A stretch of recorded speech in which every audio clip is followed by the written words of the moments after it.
আসসালামু আলাইকুম এভরিওয়ান।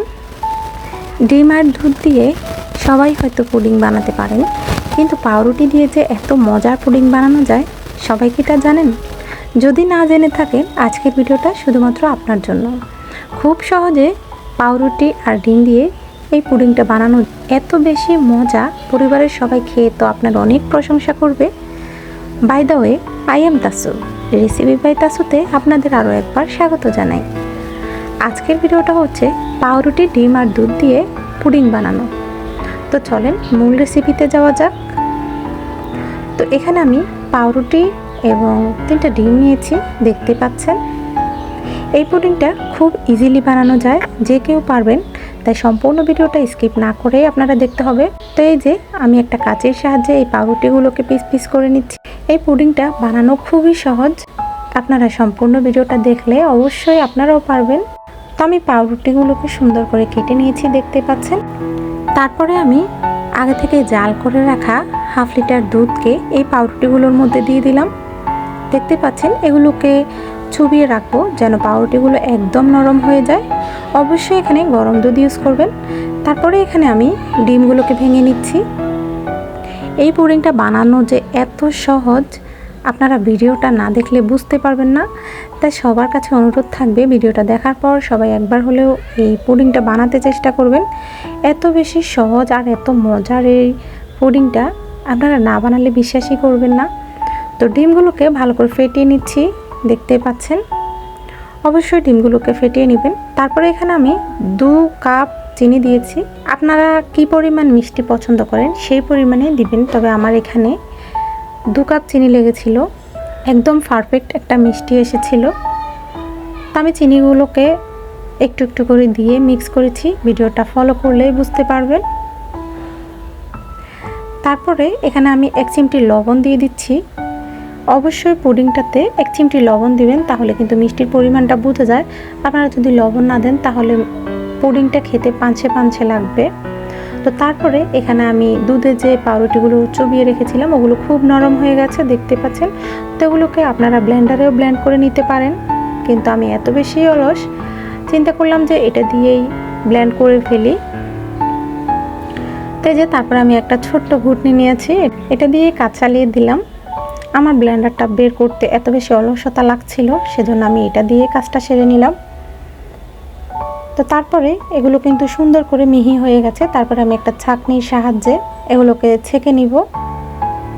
আর এগুলো খুব নরমও হয়ে গেছে, সেজন্য আর ব্লেন্ড করা লাগেনি আমার। তারপরে একটা ছাঁকনিতে আমি এগুলো চেলে নিয়েছি, দেখতে পাচ্ছেন। অবশ্যই এটা চেলে নেবেন যেন পাউরুটির কোনো মিহি মিহি দানা এখানে না থাকে, তাহলে কিন্তু পুডিংটা সুন্দর হবে না। তো আমি একটু হাত দিয়েও ভালো করে ছটকে নিয়েছি।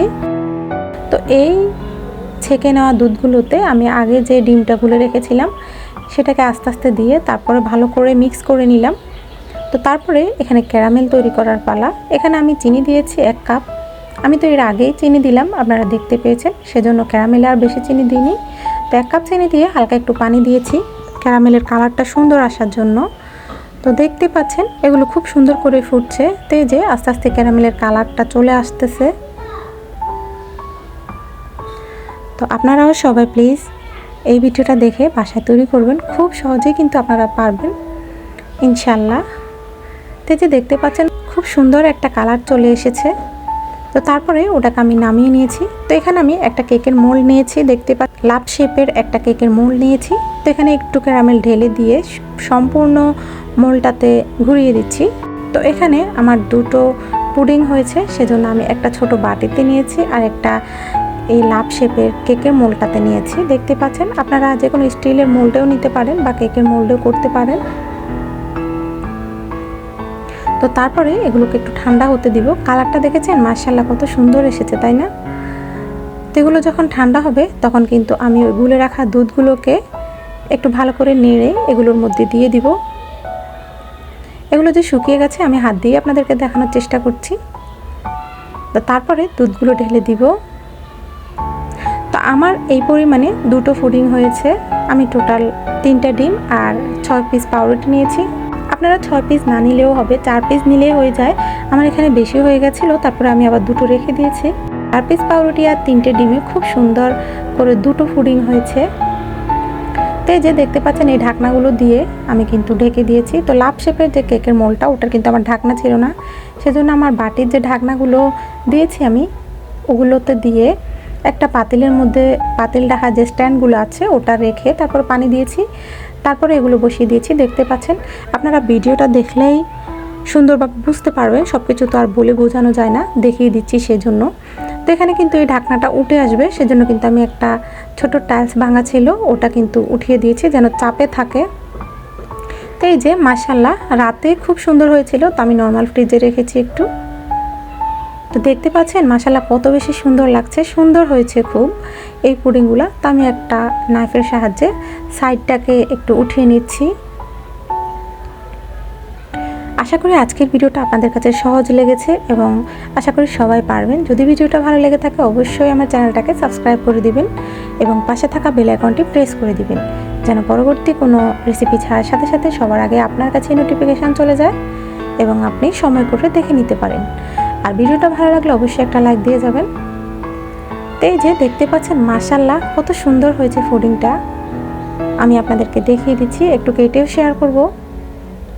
খেতে অসম্ভব মজা হয়েছিল, বোঝা যাচ্ছিল না যে এটা পাউরুটি দিয়ে বানানো হয়েছে। তো আপনারাও কিন্তু বাসায় ট্রাই করবেন অবশ্যই, খুব মজার এই পুডিংটা খুব সহজে বানানো যায় ডিম, পাউরুটি আর দুধ দিয়ে। তো আজকের ভিডিওটা এই পর্যন্তই রাখবো। সবাই ভালো থাকবেন, সুস্থ থাকবেন। আরেকটা ভিডিওতে আপনাদের সাথে আবারও আমার দেখা হয়ে যাবে। সে পর্যন্ত আল্লাহ তাআলা যেন সবাইকে সুস্থ রাখে, ভালো রাখে। আল্লাহ হাফেজ, আসসালামু আলাইকুম।